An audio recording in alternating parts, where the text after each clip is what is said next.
سے ہوں گے۔ آج کا جو عنوان ہے، جو بیان ہے، وہ یہ ہے، سورہ بروج ہے، قرآن پاک کا 30واں پارہ ہے، جس میں اللہ پاک نے اصحاب الاخدود کے بارے میں، سورت ہے سورہ بروج، اس میں بیان کیا ہے اصحاب الاخدود خندق کھودنے والوں کے لیے ہلاکت ہے۔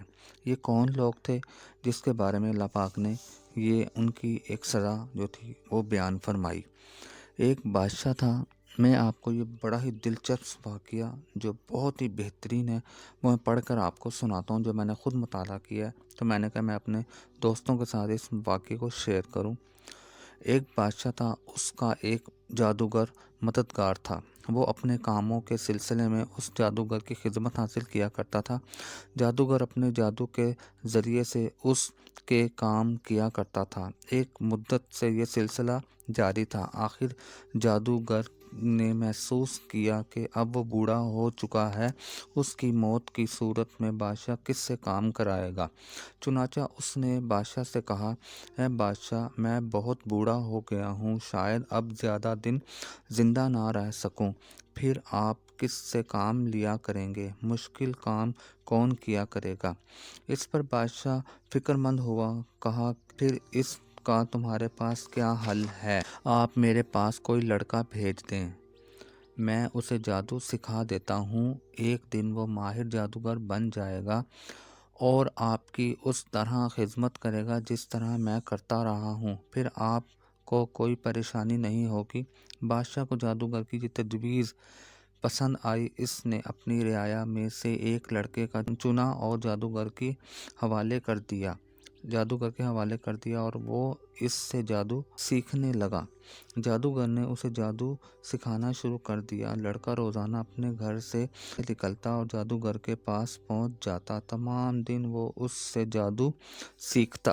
ایک روز صبح اپنے گھر سے نکلا اور جادوگر کے ٹھکانے کی طرف روانہ ہوا۔ راستے میں ایک شخص اس کی آواز اس کے کانوں سے پڑتی ہے، وہ آواز اسے بھلی لگتی ہے، یعنی کہ اچھی لگتی ہے، آواز اسے اپنی طرف کھینچنے لگتی ہے۔ اس کے قدم خود بخود آواز کی طرف اٹھنے لگے۔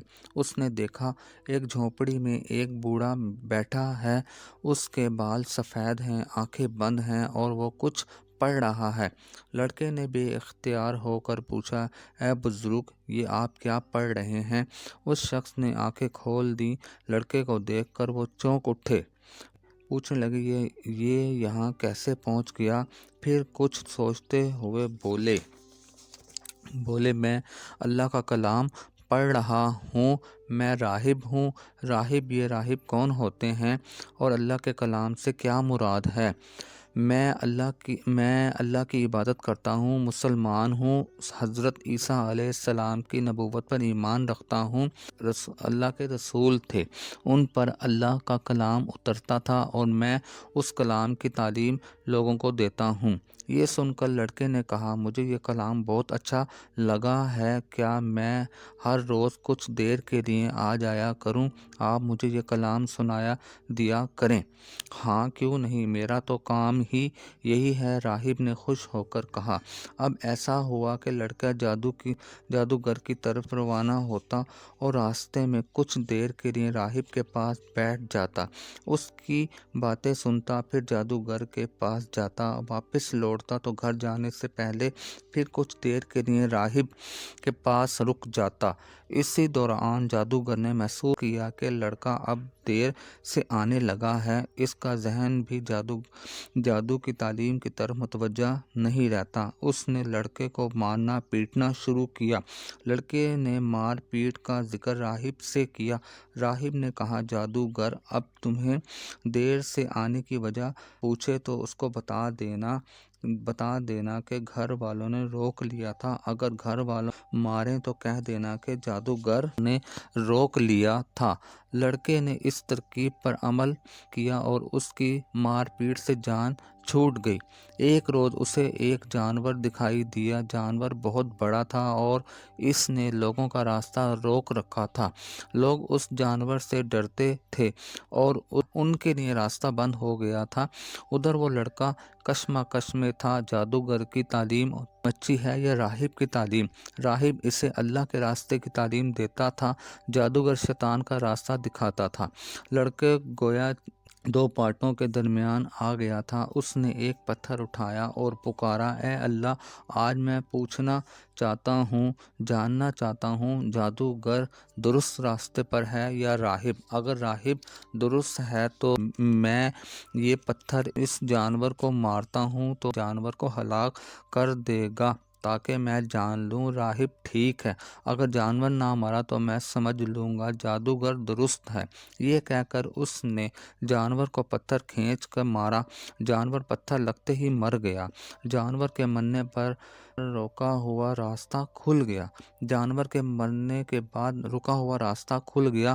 لوگ اس راستے پر چلنے لگے۔ لڑکا راہب کے پاس آیا اور بولا، میں نے ایک کام کیا ہے۔ راستے میں جو بڑا جانور تھا اس نے لوگوں کا راستہ روک رکھا تھا۔ میں نے ایک پتھر ہاتھ میں لیا اور اللہ سے درخواست کی، الہی اے رب العالمین، میں یہ جاننا چاہتا ہوں جادوگر اور آپ میں سے کون درست راستے پر ہے؟ اگر آپ درست راستے پر ہیں تو پھر اس پتھر کے لگنے سے یہ جانور مر جائے۔ چنانچہ میں نے پتھر جانور کو مارا، وہ مر گیا، لوگوں کا راستہ کھل گیا اور مجھے یہ معلوم ہوا ہے کہ آپ درست راستے پر ہیں۔ اب میرے لیے کیا ہدایت ہے؟ ساری بات سن کر راہب نے کہا، بیٹا تو مجھ سے بڑھ گیا ہے، مجھ میں وہ کمال نہیں جو تجھ سے پیدا ہو گیا ہے۔ تیرا رتبہ مجھ سے زیادہ ہوگا۔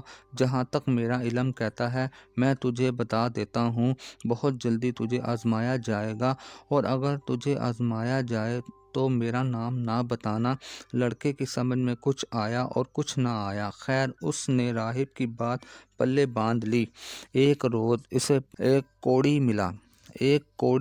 کوڑی نے اس سے کہا، بیٹا میرے لیے دعا کرو، اللہ مجھے کوڑی سے نجات عطا فرمائے۔ لڑکے نے اس کے لیے دعا کی، کوڑی اچھا ہو گیا۔ اسی طرح ایک دن راستے میں ایک اندھا اسے ملا۔ لڑکے نے اس کے لیے دعا کی، اس کا اندھا پن دور ہو گیا۔ اب تو لڑکے کی شہرت پھیلنے لگی۔ بادشاہ کا ایک وزیر تھا، وہ اندھا ہو گیا تھا۔ کسی نے اسے اس لڑکے کے بارے میں بتایا۔ وزیر بہت سے تحفے لے کر اس لڑکے کے پاس گیا اور بولا، یہ سب چیزیں تمہارے لیے ہیں اگر تم میرا اندھا پن دور کر دو۔ یہ سن کر لڑکے نے کہا، میں کسی کو اچھا نہیں کرتا، اچھا کرنا تو اللہ تعالیٰ کا کام ہے۔ آپ اللہ پر ایمان لے آئیں، میں آپ کے لیے دعا کروں گا، پھر اللہ نے چاہا تو آپ بہت جلد اچھے ہو جائیں گے۔ وزیر اسی وقت اللہ پر ایمان لے آیا۔ لڑکے نے اس کے لیے دعا کی، اس کی آنکھیں اسی وقت درست ہو گئیں، اسے نظر آنے لگ گیا۔ وہ بادشاہ کے دربار میں گیا اور اپنی کرسی پر بیٹھ گیا جیسے کہ اندھا ہونے سے پہلے بیٹھا کرتا تھا۔ بادشاہ نے حیران ہو کر اس سے پوچھا، یہ تمہاری آنکھیں کس طرح ٹھیک ہو گئیں؟ وزیر نے فوراً جواب دیا، میرے اللہ پاک نے ٹھیک کی۔ میرے علاوہ تمہارا مالک کون ہے؟ بادشاہ نے حیرت زدہ انداز میں پوچھا۔ وزیر نے فوراً کہا، میرا اور آپ کا دونوں کا مالک اللہ رب العالمین ہے۔ بادشاہ کافر تھا، اللہ کو نہیں مانتا تھا۔ اس نے وزیر کو پکڑا اور مارنے پیٹنے لگا۔ ساتھ میں وہ پوچھتا جاتا تھا، بتا کس نے تیری آنکھیں اچھی کی؟ آخر تنگ آ کر وزیر نے لڑکے کے بارے میں بتا دیا۔ بادشاہ نے اسی وقت اپنے سپاہی بھیجے، انہیں حکم دیا کہ لڑکے کو پکڑ لائیں۔ سپاہی گئے اور اسے پکڑ لائے۔ بادشاہ نے اسے پہچان لیا، یہ تو وہی لڑکا ہے جسے اس نے جادوگر کے حوالے کیا تھا تاکہ اس کے لیے جادوگر سے جادو سیکھے۔ چنانچہ بادشاہ نے حیران ہو کر کہا، بیٹا تم نے تو کمال کر دیا، جادو میں تو اس درجے کو پہنچ گئے کہ اندھوں اور کوڑیوں کو اچھا کرنے لگے، اتنے بڑے بڑے کام کرنے لگا اور مجھے بتایا تک نہیں۔ لڑکے نے فوراً جواب دیا، میں تو کسی کو اچھا نہیں کرتا، اللہ کرتا ہے۔ بادشاہ نے اس کو بھی پکڑ لیا اور مار پیٹنے لگا، مارتا رہا اور پوچھتا رہا، بتا تو نے یہ تعلیم کس سے حاصل کی؟ مجبور ہو کر لڑکے نے راہب کا پتہ بتا دیا۔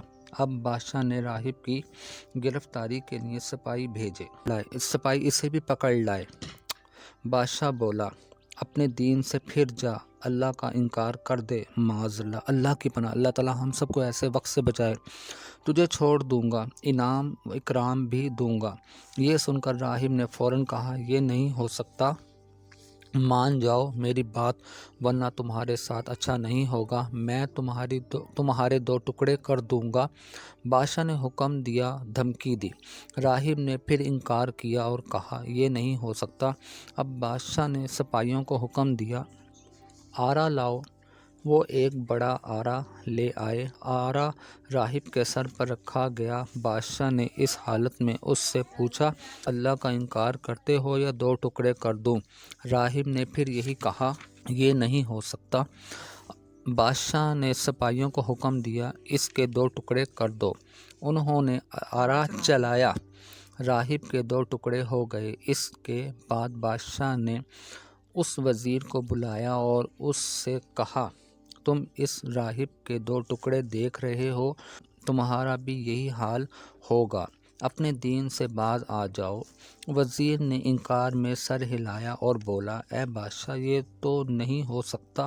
تب پھر تو بھی دو ٹکڑے ہونے کے لیے تیار ہو جا، جو تو کر سکتا ہے کر لے، اللہ کا انکار نہیں ہو سکتا۔ میں اعلان کرتا ہوں، اللہ ایک ہے، اللہ کا کوئی بیٹا نہیں، نہ وہ کسی کی اولاد ہے اور نہ وہ کسی سے جنا گیا، اور کوئی اس کی برابری کرنے والا کوئی نہیں۔ اس کے سر پر بھی آرا رکھ دو۔ بادشاہ نے حکم دیا، سپاہیوں نے اس کے سر پر آرا رکھ دیا۔ بادشاہ نے پھر اس سے کہا، اب بھی وقت ہے، سوچ لو ورنہ آرا چل جائے گا۔ کوئی پرواہ نہیں، وزیر نے جواب دیا، تم اس وقت راہب کی لاش کو نہیں دیکھ رہے؟ بادشاہ نے چلا کر کہا، دیکھ رہا ہوں، تو اپنے کام کر گزر، میرا اللہ مالک ہے۔ بادشاہ آگ بگولا ہوا، اس نے چیخ کر حکم دیا، اس کے بھی دو ٹکڑے کر دو۔ سپاہیوں نے آرا چلا دیا، اس کے بھی دو ٹکڑے ہو گئے۔ اب بادشاہ نے حکم دیا، اس لڑکے کو حاضر کرو۔ لڑکے کو وہاں لایا گیا۔ بادشاہ بولا، اب تو بتا، تو کیا کہتا ہے؟ ان دو لاشوں کو دیکھ کرنے کے بعد تو نے اپنا دین نہ بدلا، راہب کی دی ہوئی تعلیم کا انکار نہ کیا، اللہ کو ماننے سے انکار نہ کیا، تو تیرا انجام ان سے بھی زیادہ بھیانک اور خطرناک ہوگا۔ لڑکا مسکرایا اور بے خوف ہو کر بولا، یہ تو نہیں ہو سکتا۔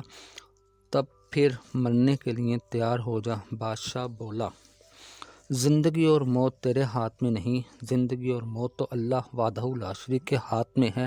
لڑکے نے جواب دیا، ابھی پتہ چل جائے گا کس کے ہاتھ میں ہے زندگی اور موت۔ پکڑ لو اسے اور پہاڑ کی چوٹی پر لے جاؤ، چوٹی پر کھڑا کر کے اس سے پوچھنا، اگر اللہ کا انکار کرے تو ٹھیک، ورنہ اسے پہاڑ سے نیچے گرا دینا، دھکا دے دینا۔ سپاہیوں نے سر جھکایا اور کہا، جو حکم بادشاہ سلامت آپ کا۔ اب سپاہی لڑکے کو زنجیروں میں جکڑ کر لے چلے۔ بے شمار لوگ یہ تماشا دیکھنے کے لیے پیچھے ہو لیے۔ لڑکے کو پہاڑ کی چوٹی پر لے جایا جاتا گیا۔ وہاں پہنچ کر زنجیریں کھول دی گئیں۔ پوچھا گیا، اب بھی وقت ہے، دین کا انکار کر دے۔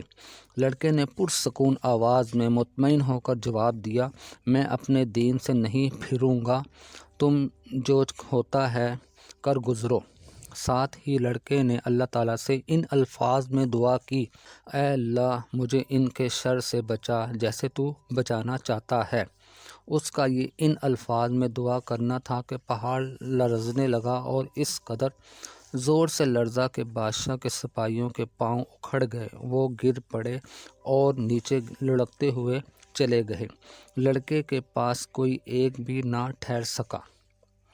پیچھے آنے والے لوگوں نے اس منظر حیرت بھری نظروں سے دیکھا۔ لڑکا پہاڑ سے اترا اور بادشاہ کی طرف چل پڑا۔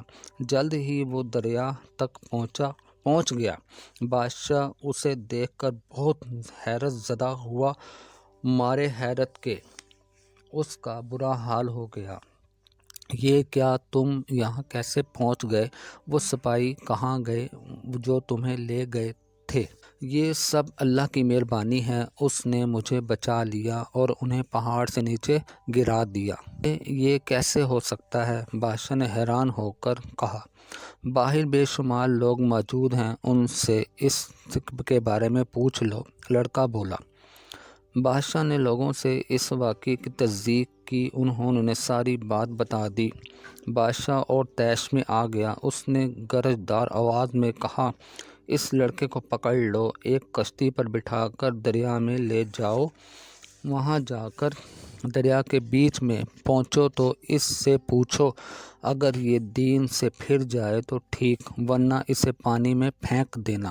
سپاہیوں نے اسے پکڑ لیا اور دریا کی طرف لے چلے۔ وہ لوگوں ایک بار پھر پیچھے پیچھے ہو لیے۔ دریا کے کنارے پہنچ کر اسے ایک بڑی کشتی میں سوار کیا گیا۔ بادشاہ کے سپاہی بھی کشتی میں بیٹھ گئے اور چپو چلانے شروع کیے، یہاں تک کہ کشتی دریا کے بیچ پہنچ گئی۔ اب سپاہیوں نے اس سے کہا، لڑکے، اگر جان بچانا چاہتا ہے تو اپنے دین سے پھر جا، اب بھی باز آ جاؤ، ورنہ ہم تمہیں دریا میں گرا دیں گے اور تو ڈوب کر مر جائے گا۔ لڑکا مسکرایا اور بولا، یہ نہیں ہو سکتا، تم سے جو ہوتا ہے کر گزرو۔ پھر اس نے اللہ سے دعا کی، اے اللہ، مجھے ان کے شر سے بچا لے جس طرح آپ چاہتے ہیں۔ اس کا یہ دعا کرنا تھا کہ کشتی الٹ گئی، تمام سپاہی دریا میں ڈوب گئے اور لڑکا محفوظ رہا۔ وہ نہ ڈوبا۔ پانی کی لہروں نے اسے دریا کے کنارے پر پہنچا دیا۔ اب تو لوگوں کی حیرت کا کوئی ٹھکانہ نہ رہا۔ لڑکا پھر بادشاہ کی طرف چل دیا۔ وہ بادشاہ کے دربار میں دوبارہ حاضر ہوا تو حیرت کے مارے بادشاہ غصے میں آ گیا اور برا حال ہو گیا۔ وہ پکار اٹھا، یہ کیا، یہ تو پھر لوٹ آیا، اور میرے سپاہیوں کا کیا ہوا؟ ہاں، وہ دریا میں ڈوب گئے، مجھے میرے اللہ نے بچا لیا۔ بادشاہ سکتے میں آ گیا۔ اسے کچھ نہ سوجا کہ اس لڑکے کو کس طرح ہلاک کیا جائے۔ لڑکا خود ہی بولا، بادشاہ، تو مجھے ہلاک نہیں کر سکتا۔ اگر تو مجھے ہلاک کرنا چاہتا ہے تو اس کی بس ایک ہی صورت ہے، ایک ہی تدبیر ہے، اور وہ یہ ہے۔ بادشاہ نے فوراً پوچھا۔ لڑکا مسکرایا اور کہنے لگا، تو سب لوگوں کو ایک میدان میں جمع کر، اکٹھا کر، اس میدان میں ایک طرف لکڑی گاڑ دے، مجھے اس لکڑی کے ساتھ باندھ دے، پھر میرا ترکش تیر رکھنے کے خوال میں سے ایک تیر لے لے، اس تیر کو کمان میں سے چڑھا، پھر یہ الفاظ کہہ، اللہ کے نام سے یہ تیر مارتا ہوں، اس لڑکے کا مالک ہے، جو اس لڑکے کا مالک ہے۔ اگر تو ان الفاظ کے ساتھ تیر مارے گا تو میں مر جاؤں گا، ورنہ تو مجھے ہلاک ختم نہیں کر سکتا، چاہے تو کچھ بھی کر لے۔ اگر مجھے ہلاک کرنا چاہتا ہے، مجھے مارنا چاہتا ہے تو ایسا کر۔ بادشاہ نے سب لوگوں کو کھلے میدان میں جمع ہونے کا حکم دیا، اور جب سب جمع ہو گئے، لڑکے کو بلایا گیا، اسے ایک لکڑی کے ساتھ باندھ دیا گیا۔ اب بادشاہ نے تیر نکالا اور اس کو کمان میں چڑھایا، پھر یہ الفاظ ادا کیے، اللہ کے نام سے میں یہ تیر لڑکے کو مارتا ہوں، جو اس کا مالک ہے، اس کا رب ہے۔ یہ الفاظ سب لوگوں نے سنے۔ پھر بادشاہ نے تیر کھینچا اور لڑکے پر چلا دیا۔ تیر لڑکے کی کن پٹی پر لگا، اس نے اپنے ہاتھ تیر کے مقام پر رکھا اور وہ فوت ہو گیا۔ تمام لوگوں نے جب یہ واقعہ دیکھا تو پکار اٹھے، ہم تو اس لڑکے کے مالک پر ایمان لے آئے، بادشاہ کے درباریوں میں سے ایک نے کہا، ہے بادشاہ، تو اسی بات سے ڈرتا تھا نہ کہ کہیں لوگ اللہ پر ایمان نہ لے آئیں؟ وہی ہوا، تیری ساری تدبیریں الٹی ہو گئیں، یہ سب لوگ اللہ پر ایمان لے آئے۔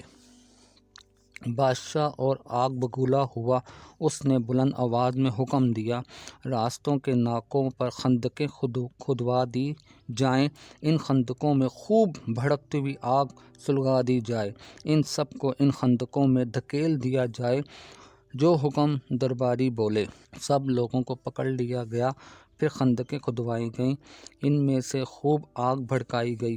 اب اعلان کیا گیا، جو شخص اس دین سے نہ پھرے اسے خندقوں میں گرا دیا جائے۔ اب اعلان کیا گیا، جو شخص اس دین سے نہ پھرے اسے خندقوں میں گرا دیا جائے، یعنی جو اعلان کرے کہ میں اللہ کو نہیں مانتا اسے آگ میں نہ گرایا جائے۔ انکار کرنے والوں سے کہا جائے گا، وہ خود ہی آگ میں کود جائیں۔ بادشاہ کی ہدایت کے مطابق یہ اعلان کیا گیا۔ لوگوں نے اس اعلان کو سنا تو خود ہی خندقوں میں کودنے لگے، پھر کودتے چلے گئے، کسی ایک نے بھی ہچکچاہٹ نہ دکھائی، صرف ایک عورت ایسی تھی جو رک گئی، قدرے ڈر گئی۔ اس کی گود میں دودھ پیتا ایک چھوٹا سا بچہ تھا، شاید وہ اس بچے کی وجہ سے ہی قدرے ڈگمگا گئی تھی۔ اسی وقت اللہ تعالیٰ نے اس دودھ پیتے بچے کو بولنے کی طاقت عطا فرمائی۔ بچے نے فوراً کہا، اے میری ماں، تو ڈر نہ، تو سچے دین پر ہے، تو ڈر کیسا؟ صبر کر، جب اس دین پر مرنے کی صورت میں چین ہی چین ہے، آرام ہی آرام ہے، سکون ہی سکون ہے، تو وہ ڈر ختم ہو گیا۔ عورت نے جب اپنے دودھ پیتے بچے کو بولتے سنا تو اس کا خوف بھی دور ہو گیا، اس نے بچے سمیت آگ میں چھلانگ لگا دی۔ تمام کے تمام لوگ آگ کی خندقوں میں کود گئے، کوئی ایک بھی نہ بچا جو دین سے پھر گیا ہو۔ یہ واقعہ سیدنا عیسیٰ علیہ السلام کے بعد کا ہے۔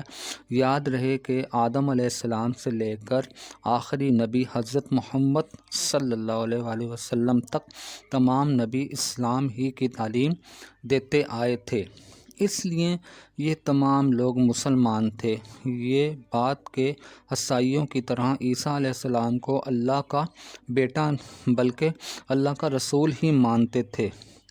یہ قصہ ہے ایمان پر مر مٹنے والوں کا، سچے دین کی خاطر اپنی جانوں کا نذرانہ پیش کرنے والوں کا۔ اس سے یہ بھی معلوم ہو گیا کہ ایمان جان سے بھی زیادہ قیمتی شے ہے، ایسی قیمتی ہے کہ جس پر سب کچھ قربان کیا جا سکتا ہے۔ یہ واقعہ حدیث کی بڑی معتبر کتاب صحیح مسلم میں بیان کیا گیا ہے اور رسول کریم صلی اللہ علیہ وآلہ وسلم سے مسنون ہے۔ حدیث میں راوی بیان کرتے ہیں کہ رسول نے سورۃ بروج میں اصحاب الاخدود والوں کے ضمن میں یہ واقعہ بیان کیا گیا ہے۔ تو یہ تھا پورا بیان مختصر سے میں جو میں نے آپ کے سامنے پیش کیا۔ امید ہے آپ کو یہ میرا جو بیان جو ہے مضمون آپ کو بہت پسند آیا ہوگا، اور آپ سے نیکسٹ ویڈیو میں آپ سے ملاقات ہوگی۔ اب مجھے آپ اجازت دیجیے۔ السلام علیکم ورحمۃ اللہ وبرکاتہ۔